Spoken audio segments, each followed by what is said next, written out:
On se retrouve aujourd'hui dans la ville de Kolding. Et oui, on est passé un petit peu plus au nord du Danemark. Donc là, on est à Kolding, qui n'est pas forcément une énorme ville, mais qui est, je crois, la 7e ou 8e plus grande ville ici au Danemark. En même temps, il n'y a que 6 millions de personnes au total, je crois. Donc c'est pas un très grand pays, mais on va découvrir cette ville de Kolding. Je suis arrivé hier soir depuis Soldenborg via un bus. J'ai mis 1h45 à peu près en bus pour venir ici. J'ai dormi chez un autre via Couchsurfing, évidemment, comme d'habitude. Et c'était super fun puisqu'hier soir on est allé faire une partie de hockey. Voilà, c'était la première fois pour moi, donc c'était vraiment sympa. Je suis pas si mauvais que ça fait plaisir. Je suis pas incroyable non plus, mais voilà, en tout cas c'était cool. On a bien discuté, bien rigolé. Puis on a bu une bière locale après, une bière faite maison. Donc ça c'était pas mal. Aujourd'hui donc on est à Kolding, on va découvrir cette ville. Je dors ici aussi ce soir, mais j'ai pas trouvé d'hôtes. En tout cas j'ai pas vraiment cherché d'autres hôtes, on va dire. Donc j'ai réservé une chambre sur Airbnb pour ce soir. Et demain on part vers Odense, qui est là pour le coup une plus grosse ville. Et on va y rester pendant au moins 3 jours, puisque j'ai déjà trouvé un hôte là-bas, avant ensuite d'aller vers Copenhague.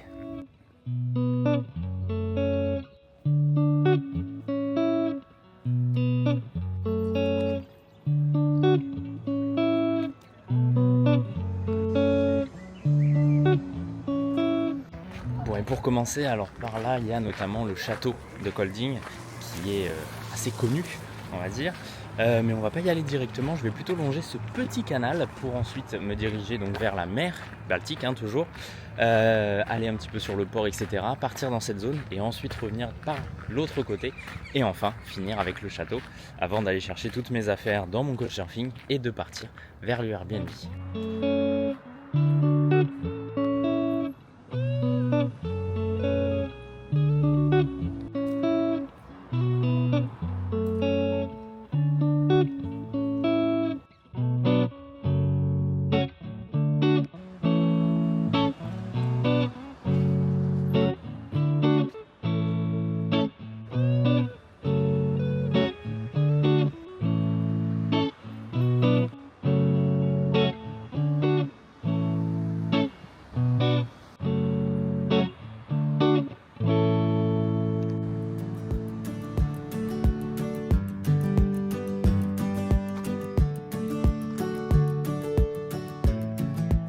Là, je me suis perdu un peu dans les quartiers résidentiels et c'est incroyablement calme, encore une fois.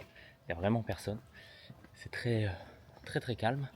Bon, les maisons sont pas particulièrement incroyables, classiques, mais bon, j'aime bien toujours me balader un petit peu dans ces quartiers pour vraiment être au calme et aussi voir toute la ville et pas juste le centre et les parties historiques ou touristiques. Donc là, je repars un petit peu vers le centre-ville, justement, vers le port, et puis on va découvrir tout ça.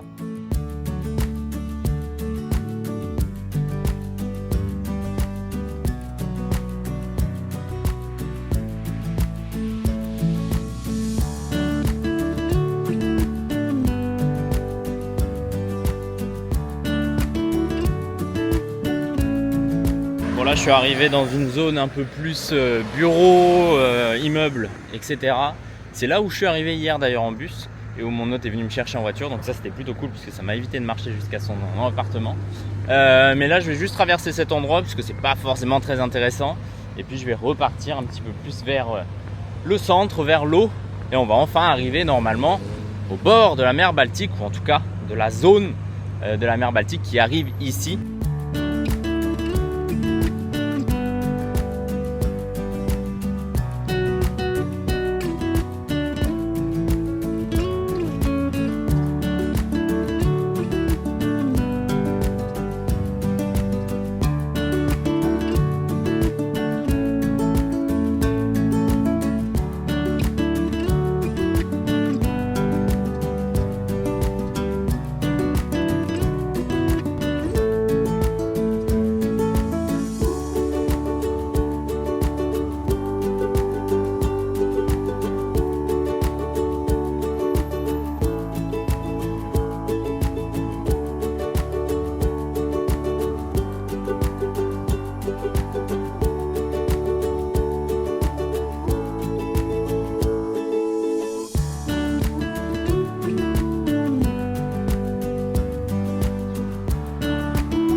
avoir longé une route pas très intéressante le long des bâtiments portuaires, ça y est, je suis enfin arrivé au port, un peu plus des particuliers, on va dire, un peu plus la marina. Donc on va pouvoir se balader un petit peu ici, c'est pas très grand.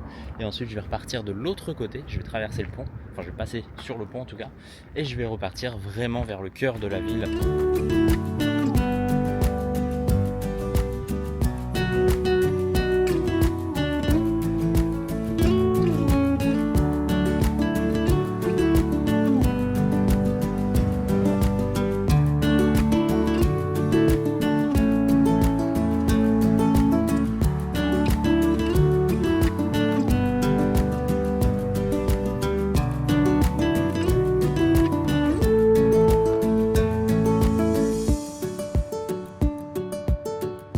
Bon ok, je quitte ces zones portuaires et je m'en vais un peu plus là dans la ville et notamment a priori dans les quartiers résidentiels avec des très belles maisons, notamment celle-ci juste derrière moi qui est assez mignonne, assez sympa.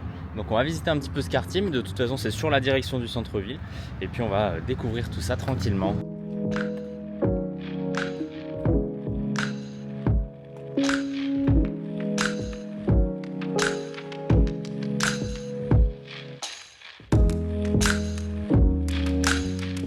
Quand même l'air effectivement d'être les quartiers un peu plus aisés de la ville, hein.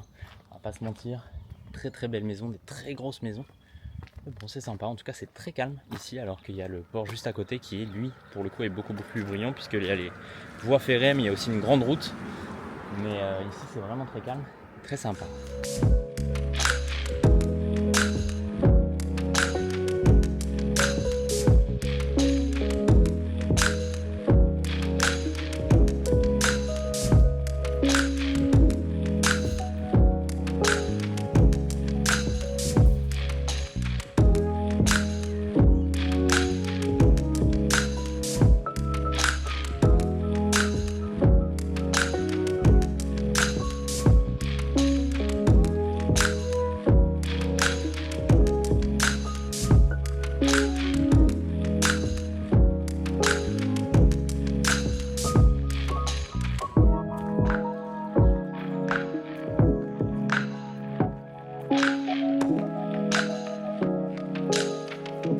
Juste à côté de ce magnifique quartier très calme avec de très belles maisons, un lac et une petite forêt, parc, je ne sais pas trop, mais en tout cas très sympa, un bel espace de verdure.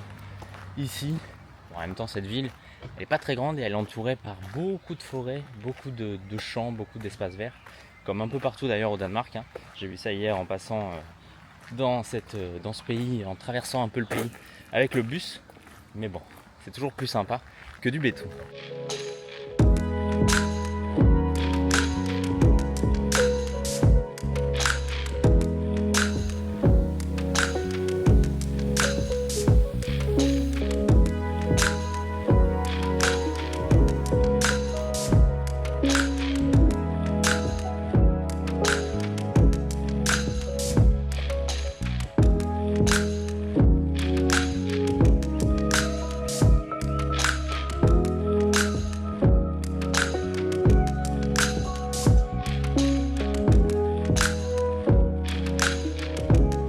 On s'est bien baladé un petit peu dans la banlieue proche, on va dire, de la ville. Et j'arrive juste à côté du centre-ville avec notamment le grand lac qui est très sympathique. Et il y a le château pas très loin. Donc on va se diriger ensuite vers le château. Mais on va faire tranquillement le tour du lac, prendre le temps de découvrir cette zone.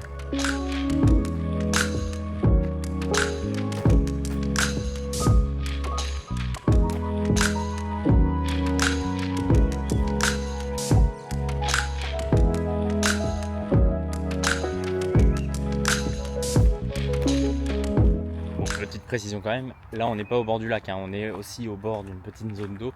Tu peux faire du pédalo, tu peux te baigner je pense, mais c'est pas le lac. Le lac on y arrive dans 2 minutes, promis.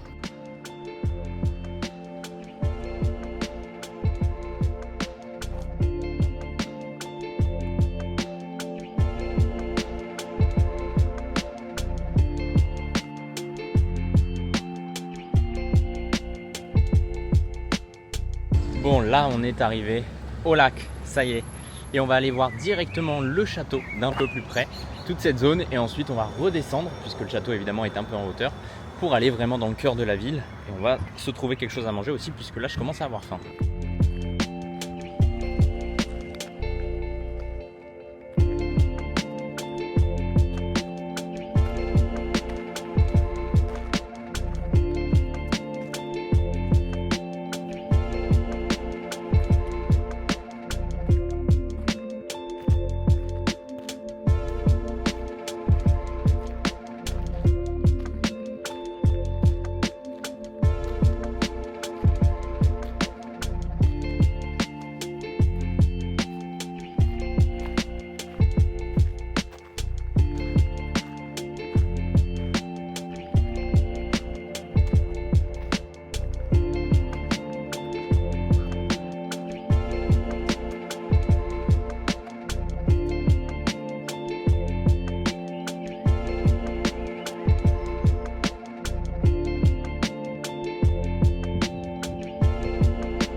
Alors là je suis en train de monter pour essayer d'arriver vraiment devant le château. Et juste là-bas, après il y a une église. Bon, pour l'instant on n'y va pas, on se concentre sur le château et on ira un peu plus là-bas après.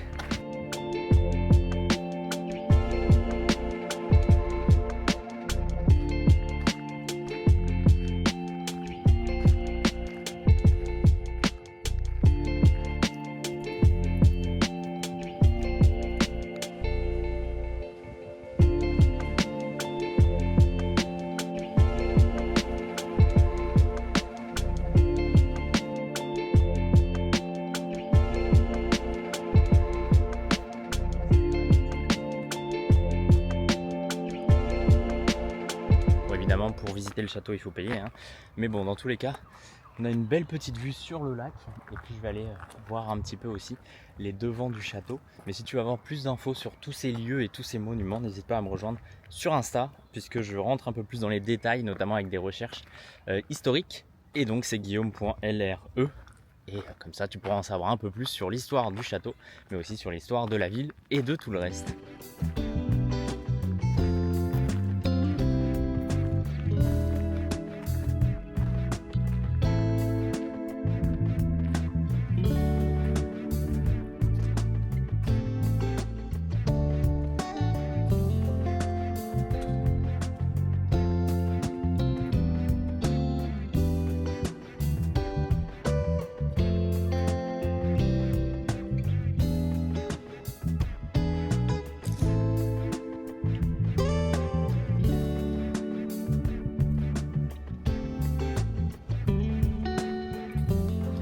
Bon ça y est, là je suis arrivé dans le centre, dans les rues commerçantes avec plein de magasins. Donc on va se balader un petit peu dans cette zone.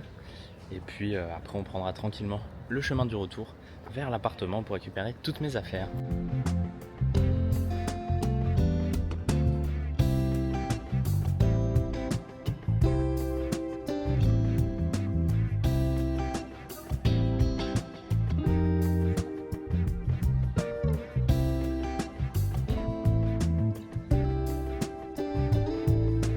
Construit comme atelier de dinanderie en 1632, ce bâtiment jaune a abrité une épicerie pendant de nombreuses années. Juste à côté, il y a la plus ancienne maison de ville de Kolding, construite en 1589 en tant qu'atelier de cordonnier et de résidence. Il est resté dans la même famille jusqu'en 1915. Par la suite, il fut utilisé entre 1937 et 1992 d'office du tourisme. Du côté jaune, en plus de la maison principale, la propriété est composée de 3 maisons latérales alignées les unes à côté des autres. Le complexe a été transféré ici en 1942 et est désormais un restaurant.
Bon, comme prévu, on est revenu au niveau de l'église. On va la découvrir, puis ensuite on reprend le chemin de l'appartement.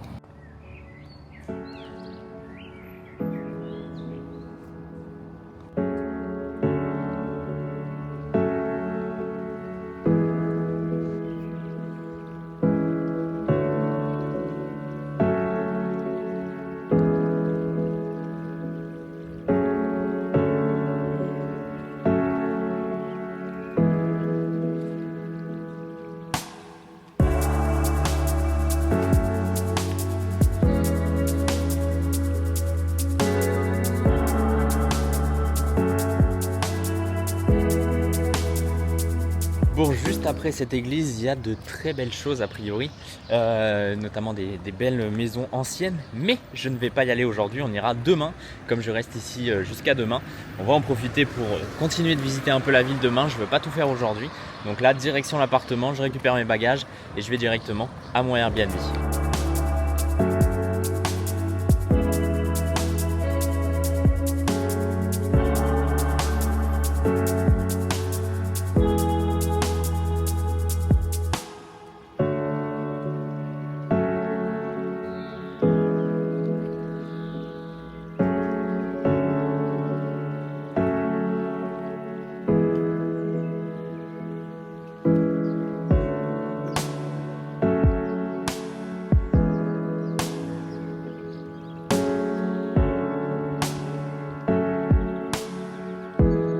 Bon, demain ces deux grandes tours là, ce sera un peu notre repère puisqu'on repartira de ce point, mais je continuerai dans l'autre sens par rapport à aujourd'hui évidemment.